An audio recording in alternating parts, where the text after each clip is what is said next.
നമസ്കാരം. കാത്തിരിക്കുന്ന ചിത്രങ്ങളുടെ ഏറ്റവും പ്രധാനപ്പെട്ട അപ്ഡേഷനാണ് എന്നൊരു വീഡിയോ ഭാഗത്ത് ആദ്യമായി അറിയിക്കാൻ പോകുന്നത്. മോഹൻലാൽ നായകനെത്തി വരാൻ പോകുന്ന വമ്പൻ ചിത്രമാണ് ബാറോസ്. എല്ലാ സിനിമാ പ്രേമികളും ഒരേപോലെയാണ് ബാറോസ് എന്ന ചിത്രത്തിൻ്റെ ഓരോ അപ്ഡേഷനും അറിയാൻ വേണ്ടി കാത്തിരുന്നത്. ഇപ്പോൾ ഇതാ ചിത്രത്തിൻ്റെ ഒഫീഷ്യൽ റിലീസ് തീയതി പുറത്തുവന്നിരിക്കുകയാണ്. ചിത്രം ഈ വരുന്ന ഒക്ടോബർ മാസം 3-ാം തീയതി ആയിരിക്കും തിയേറ്ററുകളിൽ എത്തുക. എന്തായാലും കാത്തിരിക്കാം ചിത്രത്തിൻ്റെ കൂടുതൽ അപ്ഡേറ്റിനായി.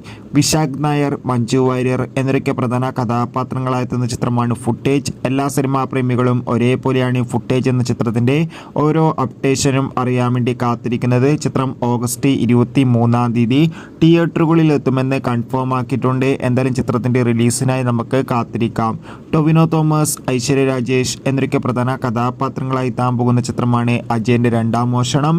ഇപ്പോൾ ഇതാ ചിത്രത്തിൻ്റെ ഒഫീഷ്യൽ റിലീസ് തീയതി പുറത്തുവന്നിരിക്കുകയാണ്. ചിത്രം ഈ വരുന്ന അതായത് ഓണം സ്പെഷ്യലായി സെപ്റ്റംബർ മാസം 12-ാം തീയതി തിയേറ്ററുകളിൽ എത്തുമെന്നാണ് അറിയാൻ വേണ്ടി സാധിച്ചിട്ടുള്ളത്.